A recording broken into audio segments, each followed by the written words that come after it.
Suid-Afrika het ontaard in 'n land waar korrupsie daagliks soos 'n kanker aan die samelewing vreet en dit is besig om ons almal vir stukkie te vernietig.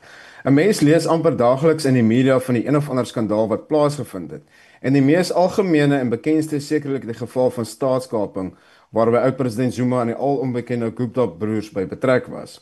'n Mens lees ook daagliks van mense wat die vletjie op korrupsie geblaas het en op die een of ander wyse met hul lewens daarvoor betaal het. Hierdie vletjiebasis was op die een of ander wyse vermoor, gedreig of afgedank om ons stil te maak.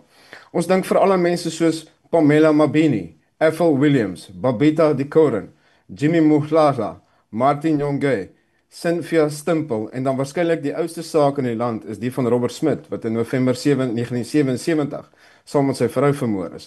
Laasgenoemde saak is weer heropen in November 2012. All of these cases must raise the concerns about the safety of whistleblowers in South Africa. Many whistleblowers face retaliation, loss of livelihood, and the loss of life.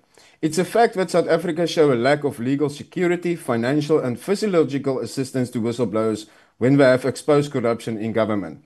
A discussion document from the Department of Justice and Constitutional Development on proposed reforms for the whistleblower protection regime in South Africa that was published in June 2023 has not yet been finalized.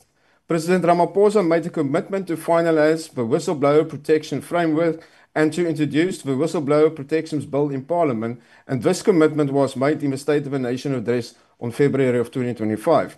South Africa have no more than 15 pieces of legislation regarding the protection of whistleblowers. It ranges from the Constitution, Protectors Disclosure Act, Prevention and Combating of Corrupt Activities Act, Protection Against Harassment Act, the Witness Protection Acts, and the list go on. It is common knowledge that the Zondo Commission pointed out that the body of legislation, although well intended, is deficient and in important aspects. It also went further to say it does not sufficiently guarantee that the disclosures will be protected. This is highlighted on page 29 under chapter 2 of a said document, and it is my suggestion that every member of parliament go and read the document. In the closing remarks of this document, it is clear that whistleblowers under the Disclosures Act number 26 of 2000 do not enjoy appropriate protection and that there are deficiencies that have been identified by civil society. It also asks the question what appropriate protection should be provided by legislation. Die ander vraag wat gevra moet word is ongeag al die wetgewing waaroor Suid-Afrika beskik, ongeag oor al die beleidsstukke wat in plek is of nog meer wetgewing gaan bydra tot die voldoende beskerming van vletjieblassers.